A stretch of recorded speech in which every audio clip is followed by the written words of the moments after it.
Hello dear friends, कैसे हैं आप लोग और आपकी तैयारी कैसी चल रही है? एकदम मस्त चल रही है दोस्तों। आज की इस वीडियो में हम लोग वीवीआई क्वेश्चन को लेके आए हैं आपके हिस्ट्री का। जैसे कि आपको पता है आपका जो एग्जाम है वो 4 फरवरी से दोस्तों शुरू होने वाली है और आपको ये भी पता है कि तैयारी कहीं ना कहीं बहुत अच्छी है। तो दोस्तों हम लोग जो ये प्रैक्टिस सेट लेके आए हैं, जैसे कि आपको पता है हम लोग क्या करते हैं, प्रैक्टिस करते हैं। यानी कि जितने भी प्रश्न आपको करवाएंगे ये सभी प्रश्न आप पहले भी पढ़ चुके हैं, लेकिन ये प्रश्न आपके लिए इंपॉर्टेंट इसीलिए दोस्तों क्योंकि आप लोग ये नहीं जानते कि ये आपके लिए इंपॉर्टेंट है। तो प्लीज आप लोग वीडियो को सबसे पहले एंड तक देखिए और हाँ, जो भी प्रश्न आपसे नहीं बनेगा प्लीज आप उसको स्क्रीनशॉट लेंगे और जस्ट वीडियो खत्म होने के बाद उसको एक दो बार देख लेंगे, तभी दोस्तों ये प्रश्न आपको जो है याद होगा। ध्यान रखिएगा, ये सभी प्रश्न आपके एग्जाम के लिए वायरल प्रश्न है, गेस किया हुआ प्रश्न है। तो प्लीज आप लोग सभी का ध्यान से आंसर दीजिएगा और प्लीज वीडियो को जरूर शेयर कीजिए अपने सारे दोस्तों को, ताकि दोस्तों वो भी इस वीडियो का फायदा उठा पाए, लुत्फ उठा पाए। चलिए, तो ये दोस्तों हिस्ट्री का वायरल ऑब्जेक्टिव है। बेस्ट ऑफ लक आपके एग्जाम के लिए इन एडवांस। जैसे कि आप लोगों का एग्जाम जो है 4 फरवरी से होने वाली है, हिस्ट्री का 4 फरवरी को, वैसे तो आपकी 1 फरवरी से एग्जाम शुरू हो जाएगी।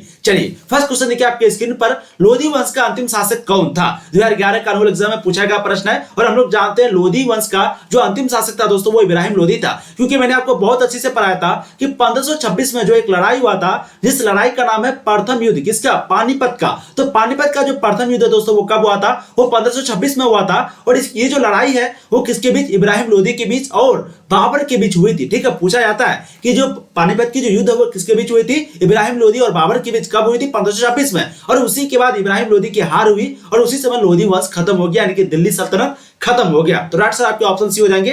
1526 में ये खत्म हो गया था। कौन सा शासक अंतिम था दोस्तों? वो है इब्राहिम लोधी। बहुत बढ़िया, फर्स्ट के राइट सर ऑप्शन सी हो जाएंगे। देखिए अगला प्रश्न आपका, द्वितीय अफगान राज्य का संस्थापक कौन था? बताइएगा, द्वितीय अफगान राज्य का जो संस्थापक वो कौन था?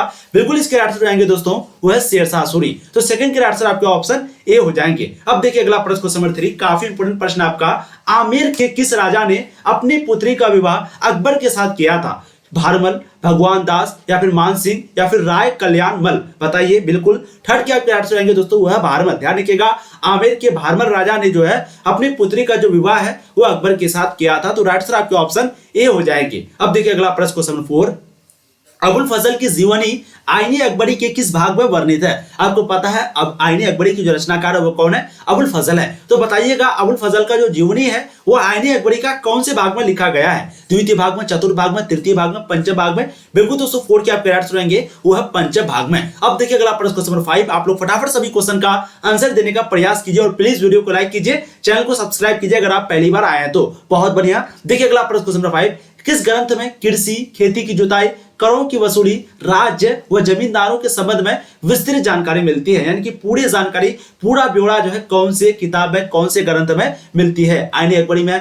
तौकात ए अकबरी में, हुमायूंनामा में, बाबरनामा में? बिल्कुल दोस्तों 5 के आपके यहाँ पर जो राइट हो जाएगा वो है आईनी अकबरी में। आईनी अकबरी में जो है सब कुछ मिलता है, जैसे कि कृषि हो गया, खेतों की जुता हो गया, टैक्स वगैरह जो लेता था वो कैसे कैसे लेता था, राज्य जमींदारों के संबंध में सब कुछ जो है आईनी अकबरी में मिलती है। ठीक है, आईनी अकबरी के जो रचनाकार है कौन है? वो अबुल फजल, आपको जैसे कि पता है। और उसी तरीके से हुमायूंनामा को जो रचनाकार है वो कौन है दोस्तों? तो आपको पूछा जाता है प्रश्न। ठीक है, बिल्कुल हुमायूंनामा के जो रचनाकार है दोस्तों वो कौन है? गुलबदन बेगम। ध्यान रखिएगा, गुलबदन बेगम। वहीं पे बाबरनामा का जो रचनाकार है वो बाबर खुद है। अब देखिए अगला प्रश्न नंबर 6, अबुल फजल की कीर्ति अकबरनामा, अकबरनामा में जो है अबुल फजल ही लिखा था और आईनी अकबरी भी। ठीक है, तो अबुल फजल की जो कीर्ति है अकबरनामा एवं आईनी अकबरी जो है मूलतः कौन सी भाषा में लिखी हुई है? उर्दू, फारसी, अरबी, या फिर अगला प्रश्न आपका हिंदी?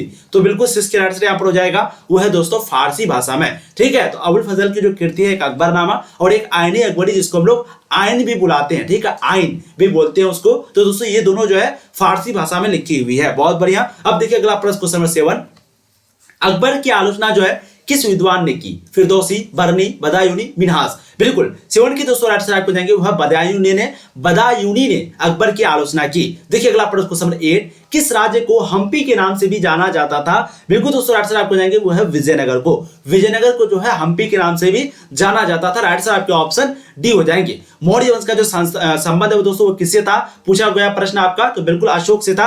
अशोक ने धम्म की शुरुआत की। देखिए अगला प्रश्न क्वेश्चन नंबर 9, विट्ठल मंदिर का निर्माण किस शासक के काल में प्रारंभ हुआ था, शुरू हुआ था? देवराय प्रथम, देवराय द्वितीय, वीर नरसिंह, या फिर सदाशिव? बिल्कुल दोस्तों 9 की आपके यहाँ पर जो राइट हो जाएगा वो है देवराय द्वितीय। ठीक है, तो विट्ठल मंदिर का जो निर्माण है वो दोस्तों देवराय द्वितीय के शासन काल में प्रारंभ हुआ था। देखिए अगला प्रश्न क्वेश्चन नंबर 10, पाहन पूजे हरि मिले, ये डैश किसकी काव्य पंक्ति है? रहीम, कबीर, सूरदास, तुलसीदास? तो बताइए, पाहन पूजे हरि मिले, ये जो दोस्तों किसकी काव्य पंक्ति है? बिल्कुल 10 के दोस्तों यहाँ पर राइट आंसर आपको जाएगा, बहुत बढ़िया, बिल्कुल 10 के राइट आंसर आपको जाएंगे दोस्तों, वो है कबीर। ऑप्शन भी आपके 10 के बिल्कुल करेक्ट रहेंगे। देखिए अगला प्रश्न क्वेश्चन नंबर 11, सल्तनत कालीन प्रथम मस्जिद जो है कौन सी बनी? सल्तनत कालीन प्रथम मस्जिद कौन सी बनी? कुब्बत उल इस्लाम, ढाई दिन का झोपड़ा, बदायूं का जामा मस्जिद या फिर मोट मस्जिद? बिल्कुल 11 के दोस्तों यहाँ पर राइट आंसर आपको जाएंगे, वो है कुव्वत उल इस्लाम। तो राइट आंसर आपके 11 के ऑप्शन ए हो जाएंगे। बहुत गजब, बहुत बढ़िया, चलिए क्या बात है एकदम। अब देखिए अगला प्रश्न क्वेश्चन आपको जाएंगे 12, काफी इंपॉर्टेंट प्रश्न आपका। देखिए खानका क्या है बताइएगा। तो बिल्कुल 12 के दोस्तों यहाँ पर जो आपका राइट आंसर रहेगा, बहुत बढ़िया, वो आपको जाएंगे सूफी संतों का घर। तो खानका जो है दोस्तों वो सूफी संतों का घर है। देखिए अगला प्रश्न क्वेश्चन नंबर 13, औरंगजेब का जो संबंध है वो किस सूफी सिलसिले से था? चिश्ती, सुहरावर्दी, कादरी, नक्शबंद? तो बताइए बिल्कुल 13 के आपके यहाँ पर राइट आंसर हो जाएंगे, वो है नक्शबंद। ठीक है, तो औरंगजेब का जो संबंध है दोस्तों वो नक्शबंद से था। तो 13 के राइट आंसर आपके ऑप्शन डी हो जाएंगे। अब देखिए अगला प्रश्न question 14, travels in the Mughal umpire, ये जो है किसका यात्रा वृत्तांत है? आपको पता है अल-बुरैनी का जो यात्रा वृत्तांत है वो किताबुल हिंद पूछा जाता है ना, प्रश्न आपको पूछा गया है। तो किताबुल हिंद जो है दोस्तों वो किसका रचना है दोस्तों? वो है आपके अल-बुरैनी का। रेहला जो है वो किसका रचना है? रेहला दोस्तों वो है आपके इब्न बतूता का। लेकिन यहाँ पर आपको पूछा गया है travels in the Mughal umpire, ये किसका यात्रा वृत्तांत है? बिल्कुल 14 के दोस्तों यहाँ पर राइट हो जाएंगे, वो है फ्रांसवा बर्नियर का। फ्रांसवा बर्नियर जो कि फ्रांस का था, इब्न बतूता कहाँ का था? मोरक्को का था। ठीक है, देखिए अगला प्रश्न, इब्न बतूता भारत कब आया था? 14वीं शताब्दी में। और बर्नियर कब आया था? इसके बारे में अल-बुरैनी के बारे में पूछा जाता तो वो 11वीं शताब्दी में आया था। देखिए जीन बैप्टिस्ट टेवर्नियर किस देश से भारत आया था? बिल्कुल 15 के आपके यहाँ पर राइट आंसर हो जाएंगे, वो है दोस्तों फ्रांस से। ठीक है, बैरिस्टर ये आपका लिखा हुआ होगा शायद। तो फ्रांसवा जो बर्नियर दोस्तों वो फ्रांस से भारत आया था, मैंने अभी आपको बताया। अब देखिए अगला प्रश्न क्वेश्चन आपको जाएंगे 16, जो कि काफी इंपॉर्टेंट प्रश्न आपका। देखिए फ्रांसवा बर्नियर किस शासक के शासनकाल में भारत आया था? बताइएगा। ये प्रश्न मैंने आपको पहले भी करवाया। देखिए 2021 का बोर्ड मॉडल क्वेश्चन आपका। बिल्कुल 16 के दोस्तों राइट आंसर आपको जाएंगे, वो है औरंगजेब के शासनकाल में। तो फ्रांसवा बर्नियर जो है वो किसके शासनकाल में? बिल्कुल औरंगजेब के शासनकाल में भारत आया था। औरंगजेब को क्या बोला जाता है दोस्तों? आलमगीर भी बोला जाता है। ठीक है, देखिए अगला प्रश्न क्वेश्चन नंबर 17, खानवा का युद्ध जो है वो हुआ था कब हुआ था? खानवा का युद्ध जो है कब हुआ था? आप लोग फटाफट बताइएगा। बिल्कुल दोस्तों 17 के राइट आंसर आपको जाएंगे, वो हो जाएंगे 1527 में। ठीक है, 1526 में जो है पानीपत का युद्ध हुआ। जैसे कि आपको पता है पानीपत का प्रथम युद्ध कब हुआ था दोस्तों? वो हुआ था आपका 1526 में, और 1527 में खानवा का युद्ध हुआ था। और द्वितीय युद्ध पानीपत का कब हुआ था दोस्तों? वो है 1556 में। ठीक है, 1556 में। ध्यान रखिएगा कौन था, किसके बीच हुआ था? हेमू के बीच और अकबर के बीच। देखिए अगला प्रश्न क्वेश्चन नंबर 18, मोरलैंड के अनुसार 1600 ईस्वी में भारत की जो जनसंख्या है वो कितनी थी? बिल्कुल 18 के दोस्तों राइट आंसर आपको जाएंगे, वो है 100 लाख। ऑप्शन से आपके 18 के राइट आंसर रहेंगे। अब देखिए अगला प्रश्न क्वेश्चन 19, अबुल फजल का कत्ल जो है किसने किया था? अकबर ने, जहांगीर ने, शाहजहां ने, औरंगजेब ने? बिल्कुल 19 के आपके राइट आंसर जाएंगे दोस्तों, वो है जहांगीर ने। ठीक है, तो अबुल फजल का जो कत्ल है वो जहांगीर ने किया था। 19 के राइट आंसर आपके ऑप्शन बी हो जाएंगे। अब देखिए अगला प्रश्न क्वेश्चन 20, मुसलमानों से वसूला जाने वाला जो कर था, जो टैक्स था, वो क्या था? बताइएगा फटाफट। यहाँ पर मुसलमानों की बात हो रही है। बिल्कुल 20 के दोस्तों राइट आंसर हो जाएंगे, वो है जकात। और मुसलमानों को छोड़कर के जो दूसरों से लिया जाता था वो था आपका जजिया कर। ठीक है, तो जजिया कर किससे लिया जाता था? जिम्मियों से, और वे मुसलमानों से जो है जकात लिया जाता था। तो राइट आंसर आपको 20 के ऑप्शन बी हो जाएंगे। अब देखिए अगला प्रश्न क्वेश्चन 21, पितरादुरा शब्द का जो अर्थ है वो क्या होगा? भती चित्र, अंदरूनी काम, इतालवी शैली की मूर्ति, ट्रेड? तो बताइएगा पितरादुरा जो शब्द है उसका अर्थ क्या होगा?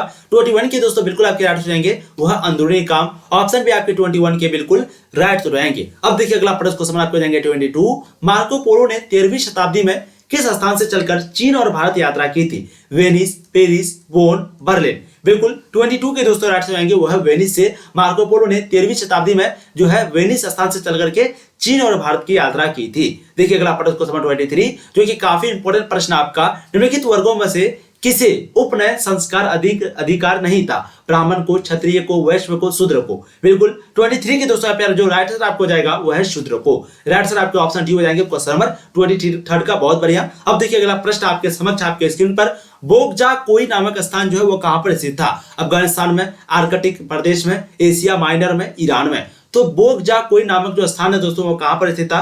बिल्कुल 24 के राइट आंसर आपको जाएंगे, वो है एशिया माइनर में। तो ऑप्शन सी आपके 24 के बिल्कुल राइट आंसर हो जाएंगे। देखिए अगला प्रश्न क्वेश्चन नंबर 25, प्राचीन भारत में द्वितीय शहरीकरण जो है वो कब हुआ था बताइएगा। ऋग्वैदिक काल में, उत्तर वैदिक काल में, प्राक मौर्य काल में या फिर मौर्य काल में। तो प्राचीन भारत में जो द्वितीय शहरीकरण है वो कब हुआ था, बिल्कुल 25 के दोस्तों यहाँ पर जो राइट आंसर हो जाएगा वो है प्राक मौर्य काल में। तो 25 के राइट आंसर बिल्कुल ऑप्शन सी हो जाएंगे। अब देखिए अगला प्रश्न क्वेश्चन नंबर 26, हमने आपको ये प्रश्न कई बार करवाया कि हीनयान, महायान, शुद्ध पिटक, उसके बाद आपको पूछा जाता है शुद्ध पिटक, त्रिपिटक, उसके बाद स्तूप, ये सभी का संबंध किससे है दोस्तों, बिल्कुल 26 के राइट आंसर आएंगे वो है बौद्ध धर्म से। ठीक है, तो ध्यान रखिएगा, हीनयान हो गया, महायान हो गया, शुद्ध पिटक हो गया, उसके बाद आपको हो गया शुद्ध पिटक के बाद स्तूप हो गया, त्रिपिटक हो गया, ये सभी का संबंध बौद्ध से है। और वहीं पे जैन धर्म से जो है एक श्वेतांबर और दिगंबर संबंध है, श्वेतांबर और दिगंबर ये दोनों जैन धर्म से है। जैन धर्म के संस्थापक कौन थे, बिल्कुल महावीर, और बौद्ध धर्म के गौतम बुद्ध। ठीक है, देखिए अगला प्रश्न क्वेश्चन नंबर 17, घटोत्कच किसका पुत्र था, युधिष्ठिर, अर्जुन, दुर्योधन, भीम, बताइएगा घटोत्कच दोस्तों किसका पुत्र था। ये प्रश्न देखिए आपके एग्जाम में बहुत ही इंपॉर्टेंट प्रश्न आपका, बहुत बढ़िया, बिल्कुल इसका आंसर आएगा दोस्तों वो है भीम का। ठीक है, तो घटोत्कच जो है वो किसका पुत्र था, वो दोस्तों भीम का पुत्र था। देखिए अगला प्रश्न क्वेश्चन नंबर 28, गंगापुत्र किसे कहा जाता है। देखिए प्रश्न आपको पूछा गया है 2018, 20, 21 में, तो गंगापुत्र किसे कहा जाता है, बिल्कुल 28 के आंसर आएंगे वह भीष्म को। ठीक है, तो आंसर आपके ऑप्शन सी हो जाएंगे, बहुत बढ़िया। देखिए अगला प्रश्न क्वेश्चन नंबर 29, कर्ण की मां कौन थी, कुंती, गंधारी, माद्री, सत्यवती, बताइएगा फटाफट। बिल्कुल 29 के दोस्तों आंसर आपको जाएंगे वह कुंती। अब देखिए अगला प्रश्न क्वेश्चन आपके 30, तो आप में से बहुत सारे छात्र जो कि पीडीएफ का डिमांड कर रहे थे, मैंने आपको कई बार बताया देखिए पीडीएफ जो है या तो आप टेलीग्राम पे ज्वाइन हो जाइए या फिर आप सिंपली गूगल पे जाकर सर्च कीजिए तनु क्लासेस, वहां पर ऑफिशियल वेबसाइट पे जाके ये सारा पीडीएफ आपको मिल जाएगा। वहां पर आपको वीबीआई सेट मिल रहा है, वीबीआई मॉडल सेट मिल रहा है, उसके साथ ही बहुत सारा चीज मिल रहा है। जो पीडीएफ हम पहले पैसे में बच्चे को देते थे, स्टूडेंट सबको देते थे, अब वो दोस्तों आपको फ्री में जो वेबसाइट पे मिल जाएगा। बस आपको वहां पर जाना है, गूगल पे सर्च करना है, वहां पे बहुत कुछ आपको मिल रहा है। बस एक बार आप जरूर जाइए, साइकोलॉजी, सोशियोलॉजी वगैरह, होम साइंस वगैरह भी का भी अपलोड हो रहा है, उसको भी वहां जाके जरूर देखिए। ठीक है, देखिए प्रश्न क्या था आपका, कर्मन सेवाधिकारास्ते का मां फलेसुक दाचन, ये प्रश्न तो मुझे नहीं लगता पूछा जाएगा।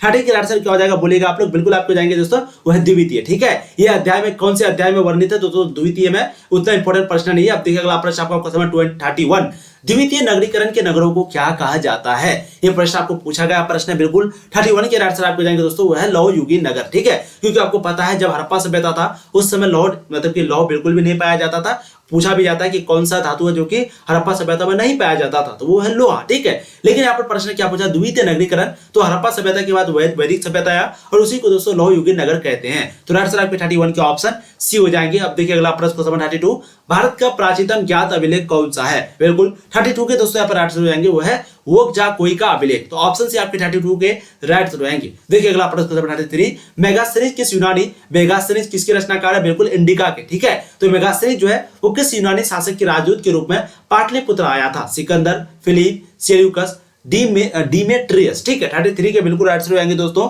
वो आपके सेल्यूकस। ठीक है, तो राइट आंसर ऑप्शन सी हो जाएंगे। देखिए अगला प्रश्न 34, कलिंग युद्ध का वर्णन किस अभिलेख में किया गया है, बताइएगा कलिंग युद्ध का जो वर्णन है किस अभिलेख में किया गया है, बिल्कुल मैंने आपको कई बार करवाया है। 34 के दोस्तों राइट आंसर आपको जाएंगे वो है 13वां शिलालेख में कलिंग युद्ध का वर्णन किया गया है। देखिए अगला प्रश्न 35, गंदे पानी को निकासी की समुचित व्यवस्था सर्वप्रथम किस सभ्यता में देखने को मिलती है, बताइएगा गंदे पानी को निकासी की समुचित व्यवस्था यानी कि बिल्कुल सही तरीके से एकदम प्रॉपर तरीके से गंदे पानी को निकालना, ये कौन सी सभ्यता में देखने को मिलता है, तो हम लोग जानते हैं वो है सिंधु घाटी सभ्यता। तो आंसर 35 के आपके ऑप्शन ए हो जाएंगे। अब देखिए अगला प्रश्न 36, कालीबंगा किस नदी के किनारे अवस्थित था, रावी, सिंधु, सतलज या फिर सरस्वती घग्गर नदी, बताइएगा। बिल्कुल 36 के दोस्तों आंसर हो जाएंगे वो है सरस्वती घग्गर नदी। ठीक है, तो कालीबंगा जो है वो किस नदी के किनारे है, वो है सरस्वती नदी के किनारे। हड़प्पा जो है वो रावी नदी के किनारे, वहीं पे आपका जो मोहनजोदड़ो शहर है वो दोस्तों सिंधु नदी के किनारे, और वहीं पे पूछा जा रहा है कालीबंगा, तो दोस्तों वो जो है सरस्वती नदी के किनारे। देखिए अगला प्रश्न 37, सिंधु सभ्यता का बंदरगाह नगर कौन सा था, पूछा गया प्रश्न आपको कई बार पूछा है। बिल्कुल 37 का सही आंसर कमेंट करना है, वो हो जाएंगे दोस्तों आपके लोथल। ठीक है, तो सिंधु सभ्यता का जो बंदरगाह नगर है दोस्तों वो कौन था, वो लोथल था। ध्यान रखिएगा, मोहनजोदड़ो का मतलब क्या होता है, मृतकों का टीला। स्नान घर का जो अवशेष है वो कहां से मिला, मोहनजोदड़ो से। ठीक है, अब देखिए अगला प्रश्न, अच्छा जोते हुए हल्का अवशेष कहां पर मिला था? बिल्कुल कालीबंगा में। ठीक है, देखिए सिंधु सभ्यता में नृत्य की मूर्ति जो है कहां से मिली थी? बिल्कुल राइट से जाएंगे, वो हम मोहनजोदड़ो से। इसी से हम लोग को पता चला था कि वहां पर जो है मूर्ति भी पाई जाती है। कौन सी मूर्ति से? यही नृत्य की मूर्ति जो मिली थी दोस्तों मोहनजोदड़ो से, उसी से हम लोग को पता चला था कि वहां पर मूर्ति भी थी, यानी कि हड़प्पा सभ्यता में। तो 38 के बिल्कुल आंसर आपके ऑप्शन ए हो जाएंगे। अब देखिए अगला प्रश्न आपका, अंतरिम सरकार के प्रधान थे। मैंने आपको कई बार बताया है, देखिए हम लोगों का जो देश है दोस्तों वो 1947 में आजाद हुआ और पहली बार जो चुनाव है वो 1952 में हुआ। तो ये 5 साल जो है, 5 साल का गैप में कौन सरकार था? बिल्कुल वो अंतरिम सरकार था, जो कि जवाहरलाल नेहरू था। तो उसी को अंतरिम सरकार का बोला जाता है। ये जो 5 साल का गैप था उसी को। ठीक है, बिल्कुल 39 के आंसर आपके ऑप्शन यहाँ पर ए हो जाएंगे। क्या बात है, बहुत बढ़िया। देखिए अगला प्रश्न क्वेश्चन नंबर 40, भारत के संविधान का पिता किसे कहा जाता है? देखिए भारत का संविधान के पिता भी और प्रारूप समिति भी, प्रारूप समिति और संविधान का पिता, ये दोनों दोस्तों डॉक्टर भीमराव अंबेडकर को कहा जाता है। और एक जो अस्थायी अध्यक्ष होता है वो दोस्तों डॉक्टर राजेंद्र प्रसाद को कहा जाता है। और डॉक्टर राजेंद्र प्रसाद जो है भारत के पहले क्या थे? बिल्कुल राष्ट्रपति थे। ठीक है, तो 40 के आंसर बिल्कुल आपके ऑप्शन भी हो जाएंगे। डॉक्टर भीमराव अंबेडकर को संविधान का पिता भी कहा जाता है, साथ ही साथ प्रारूप समिति के अध्यक्ष भी थे। देखिए अगला प्रश्न क्वेश्चन नंबर 41, जय जवान जय किसान का नारा किसने दिया? ये प्रश्न मैंने आपको कल भी करवाया था। बिल्कुल भारत के द्वितीय प्रधानमंत्री जो कि थे लाल बहादुर शास्त्री, उसी ने जय जवान जय किसान का नारा दिया था। 2021 का अनुअल एग्जाम में पूछा गया प्रश्न आपका। देखिए अगला प्रश्न क्वेश्चन नंबर 42, 24 जनवरी 1950 को संविधान सभा के कितने सदस्यों ने संविधान पर हस्ताक्षर किया? कभी कभी आपको पूछा जाएगा कि संविधान कब लागू हुआ, तो हम लोग जानते हैं 26 जनवरी को लागू हुआ था 1950 को। और पूछा जाएगा इस पर हस्ताक्षर यानी कि सिग्नेचर कब हुआ, तो दोस्तों वो है 24 जनवरी 1950 को। तो वही बात बोला है कि 24 जनवरी 1950 को जो संविधान सभा के सदस्यों ने हस्ताक्षर जो किया था वो टोटल कितने हस्ताक्षर थे, यानी कि कितना सदस्य था, कितना मेंबर था? बिल्कुल 42 के दोस्तों यहाँ पर जो राइट आंसर आपको जाएंगे वो है 284।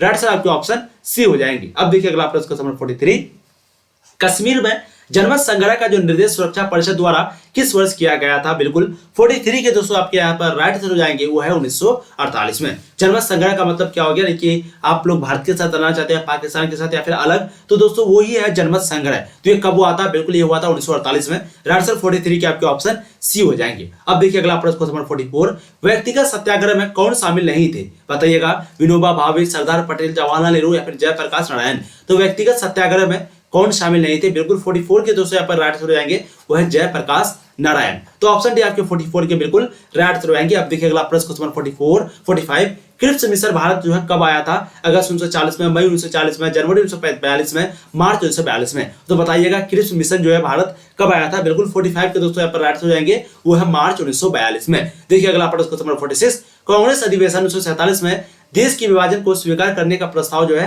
किसने प्रस्तुत किया था? बिल्कुल 46 के दोस्तों राइट आंसर हो जाएंगे वो है गोविंद वल्लभ पंत ने। तो 46 के राइट आंसर आपके ऑप्शन सी हो जाएंगे। देखिए अगला प्रश्न क्वेश्चन नंबर 47, भारतीय शिक्षा आयोग 1882 का जो अध्यक्ष है वो कौन था? थॉमस रेले, डब्ल्यू हंटर, मैकॉले या फिर सैडलर। बिल्कुल 47 के दोस्तों यहाँ पर आपके राइट आंसर आएंगे वो है डब्ल्यू हंटर। ठीक है, तो 47 के आंसर आपके ऑप्शन बी हो जाएंगे। देखिए अगला प्रश्न क्वेश्चन नंबर 48, गुलामगिरी कब और किसने लिखा? गुलामगिरी जो है कब और किसने लिखा, दोनों प्रश्न आपको पूछा गया। बिल्कुल 48 के आंसर जाएंगे वो है दोस्तों आपके 1872 में लिखा था। किसने लिखा था? ज्योतिबा फुले ने लिखा था। तो गुलामगिरी जो है किसने लिखा? ज्योतिबा फुले ने। कब लिखा दोस्तों? 1872 में। तो आंसर 48 के आपके ऑप्शन बी हो जाएंगे। अब देखिए अगला प्रश्न क्वेश्चन नंबर 49, निम्नलिखित में से किसे आधुनिक भारत का निर्माता माना जाता है? बताइएगा, आधुनिक भारत का जो निर्माता है वो किसे माना जाता है? बिल्कुल 49 के दोस्तों आंसर आपको जाएंगे वो है राजा राम मोहन राय को। तो ऑप्शन आपके ए 49 के बिल्कुल करेक्ट आंसर हो जाएंगे। अब देखिए अगला प्रश्न क्वेश्चन नंबर 50, ब्राह्म समाज का संस्थापक कौन था? राजा राम मोहन राय, केशव चंद्र सेन, स्वामी विवेकानंद या फिर दयानंद सरस्वती। बिल्कुल 50 के दोस्तों आपके आंसर आएंगे वो है राजा राम मोहन राय जो है ब्राह्मण समाज का संस्थापक था। तो दोस्तों इस वीडियो में हम लोगों ने जितने भी प्रश्नों को किया ये आपकी बोर्ड एग्जाम के लिए काफी इंपॉर्टेंट है। अगर आपको ये पीडीएफ चाहिए तो मैंने आपको कई बार बताया, या तो आप टेलीग्राम पे ज्वाइन हो जाइए या फिर आप सिंपली गूगल पे जाके सर्च कीजिए तनु क्लासेस। वहां पर आपको दोस्तों बहुत सारी चीजें जो है मिल रही है। अभी आप जाके जरूर एक दो बार दिखेगा, बहुत कुछ वहां पर अभी VBI CEAT, VBI model paper, subjective question भी मिल रहा है, फिर आपको चैप्टर बाय चैप्टर सब कुछ ऑब्जेक्टिव भी मिल रहा है। तो जरूर जाके आप लोग देखिए, ठीक है। और चैनल को सब्सक्राइब कर लीजिए अगर पहली बार आया तो, प्लीज वीडियो को लाइक एक बार कर दीजिएगा, जम करके शेयर कर दीजिएगा। Thank you so much. आप लोग ऐसी ही तैयारी करते रहिए। आप लोगों का जो रिजल्ट है दोस्तों, यानी कि जो आपका एग्जाम है बहुत ही आसान आ जाएगा और रिजल्ट भी बहुत ही अच्छा आएगा। Thank you.